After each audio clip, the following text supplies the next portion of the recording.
بتایا ہے کہ ملاقات میں ایران سے متعلق معاملات پر بھی گفتگو ہوئی اور اس ضمن میں پاکستان کا نقطہ نظر قابل توجہ تھا. پاکستان ایران کو دیگر لوگوں کے مقابلے میں بہتر جانتا. میں اسرائیل اور اسرائیلیوں کے بارے میں، زائنس کے بارے میں ان کو بہت تعریف، دشمن بھی اگر قابل تعریف ہو تو اس کا جو پہلو ہے، ان کی ذہانت، ان کی ایجادات، ان کی کریٹیوٹی، ان کی اچھا وہ سارا کچھ. لیکن ایلیمنیشن کے بارے میں انہوں نے بات کی ہے، ان کو ایرانیوں کا پتہ نہیں.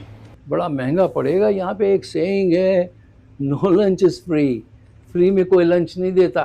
غداری کے لیے لنچ تھا یہ، نوبل غداری پرائز تھا یہ. ڈونلڈ ٹرمپ کو ایک بندہ چاہیے، غلام ٹائپ کا، نوکر ٹائپ کا، جس کو بولے کہ تم یہاں پہ یہ کر دو، یہ کر دو، وہ کر دے.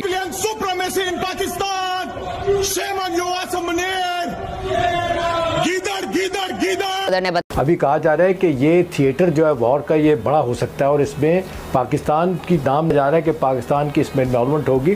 بلوچستان، گریٹر بلوچستان کی طرف جاتے ہیں اور جس طرح کردستان میں ایک حکومت بنائی گئی اور اسٹیٹ ود ان اسٹیٹ، اس طرح سے ہمارے border.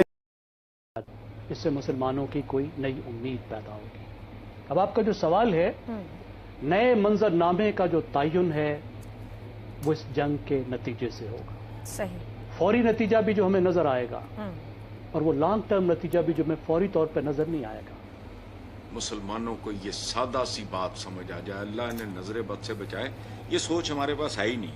Two smart people, plus, they have people on their staff too, but two smart people, two very smart people decided not to keep going with that war. That could have been a nuclear war. Those are two nuclear powers. Big ones. Big nuclear. دیکھیں جو سب سے important چیز ہوتی ہے وہ intelligence sharing ہوتی ہے.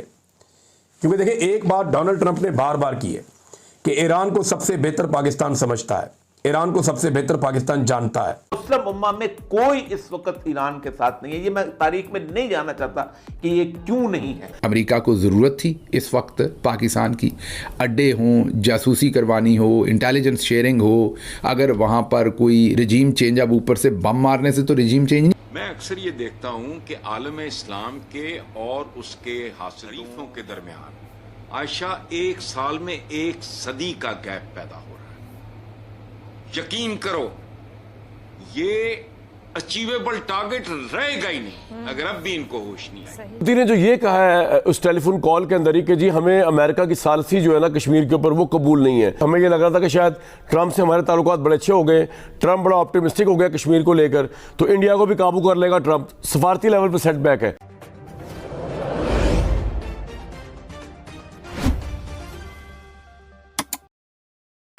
اس سے مسلمانوں کی کوئی نئی امید پیدا ہوگی.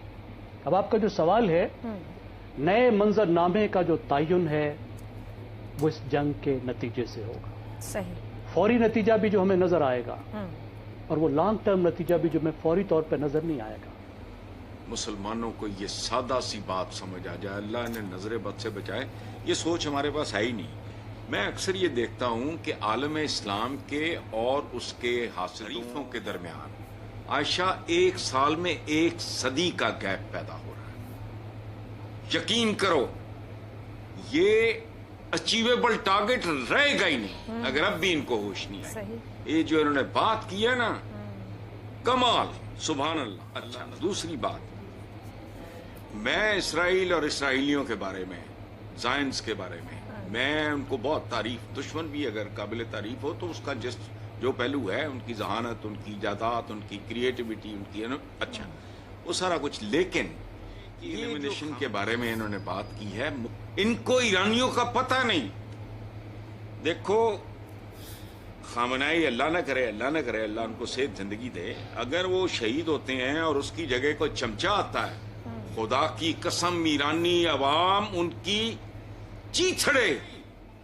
آپ کی پیدائش سے شاید پہلے کی بات ہو، جو کچھ امریکہ کے اس چنگڑ نے امریکن معشوق رضا شاہ پہلوی کے ساتھ، آپ کو نہیں پتا کیا لینا ہے قدموں میں نہیں جو پہلے. بس سر ایران کا کھڑا ہونا نہیں برداشت ہو رہا. ٹھیک ہو گیا حسن صاحب، مشرق وسطیٰ کو نہ چھیڑیں. ٹھیک ہے وہ ان کے اپنے بارے میں نہیں ہے. بالکل صحیح، اگریڈ. وہ کیا ہے وہ درست. بس میں تفصیل میں نہیں جا رہا. استقبال دیکھا تھا پچھلے دنوں. جی صحیح ہے. وہ اللہ معافی جانے دو, بڑی جنگ وغیرہ. شہزاد صاحب, اسرائیل کے ایران پر حملے سے پہلے جو اسرائیل کی ٹیکنالوجی یا سائنسی جدت اور عسکری برتری کا بھرم تھا وہ یہاں پر اب گرتا دکھائی دیتا ہے اور غیر جانبدار عالمی ماہرین تسلیم کر رہے ہیں. 12 جون سے پہلے والا بھرم برقرار رہ پائے گا اسرائیل کا؟ نہیں, بہت جلدی فیصلہ کر لیا آپ نے اس چیز کے اندر. میرا تھوڑا وقت دیجئے, دیکھتے ہیں کہ کس کروٹ بیٹھتی ہیں چیزیں. دیکھیے, آپ کا سوال, بنیادی سوال یہ ہے کہ توازن کس طرح جانا, توازن کو بہتر کرنے کے لیے جنگ ہوئی, تو میرے خیال میں ہمیں اس کا جواب مل جائے گا. پہلی بات تو یہ ہے کہ توازن ہے, اسی لیے تو $600 ارب سعودی عربیہ خرچ کرنا چاہ رہا ہے امریکہ کے اندر, $200 ارب UAE خرچ کر, ہم کریں گے, ہم انویسٹ کریں گے آپ کے ملک کے اندر. امریکہ کیسا پاگل ہوگا کہ یہ $1 ٹریلین آ رہا ہے اور اس کے ہاتھ سے وہ چھوڑ دے گا کہ ٹھیک ہے جی کوئی بات نہیں, میں جنگ کرتا ہوں کیونکہ مجھے ایران پسند نہیں. ہاں, وہ ایران کو جو توازن خراب ہونے کا اندیشہ تھا کہ جوہری طاقت جو کہ ایران حاصل کرنا چاہتا ہے اس سے مشرق وسطیٰ کا توازن خراب ہو جائے گا, تو میں اس کو کسی طریقے سے قابو کر لوں تاکہ میرے اپنے انٹرسٹ جو ہیں, جو اس کے مفادات ہیں, خاص طور پر اس کے علاوہ کہ اسلام ورسز ریسٹ اور کریسنٹ ہے اور یہ ہے وہ ہے, ان چیزوں سے ہٹ کے. اور ایسے ہی دشمن ہوتے ہیں جو ہمیں ہمیشہ نقصان پہنچاتے ہیں, اس کے اندر جو غدار ہیں کہ ایک ایک چیز تک, ایران کی ایک ایک چیز تک اسرائیل کی دسترس ہے, ایک ایک خبر تک, اور جنگ میں یہ بہت بڑی نقصان دیا سب سے. تو اسرائیل نے بھی اپنی طاقت دکھائی ہے, دکھانے کی کوشش کر رہا ہے. عرب ملک خاموش ہیں, وہ گین بھی کر سکتے ہیں. ٹھیک ہے, ترکی, مصر, یہ جو آپ نے عرب ملک کی بات کی, میں یہیں سے زیغم صاحب گفتگو آگے لے جانا چاہوں گی. رضا صاحب, پابندیوں کا شکار ایران, جس طریقے سے بھی زیغم صاحب نے عسکری جدید ٹیکنالوجی کم ہونے کے باوجود بھرپور جواب دیا اسرائیل کو. اس وقت مسئلہ جو باقی گلف ریاستوں کا ہے, آپ کو معلوم ہی ہے کہ وہ ان کا جھکاؤ, بلکہ ان کی بڑے گہرے تعلقات ہیں اب امریکہ کے ساتھ. اور اب دیکھیے, ہم ان کے ساتھ ہیں اور ہم دعائیں کر رہے ہیں کہ وہ بچ جائیں, وہ جیت جائیں, ان کے لوگ محفوظ رہیں. لیکن آپ یہ بھی دیکھیے کہ انہوں نے اپنی عوام کو کس تکلیف میں ڈالے رکھا ہے 30-40 سال سے جو سینکشنز ہیں. نمبر 2, وہ ایک ان پاپولر گورنمنٹ ہے, یہ نہ بھولے. یہ جو ایجنٹ اور غدار ایسے جب ان کے پاس معاشی تکالیف ہو یا وہ ریاست سے ڈسکنیکٹ ہوں, تو پھر جو ایکسٹرنل اینیمی جو ہوتا ہے اس کے لیے بہت آسانی ہو جاتی ہے موساد کے لیے کہ وہ اندر سے ایجنٹ بھرے.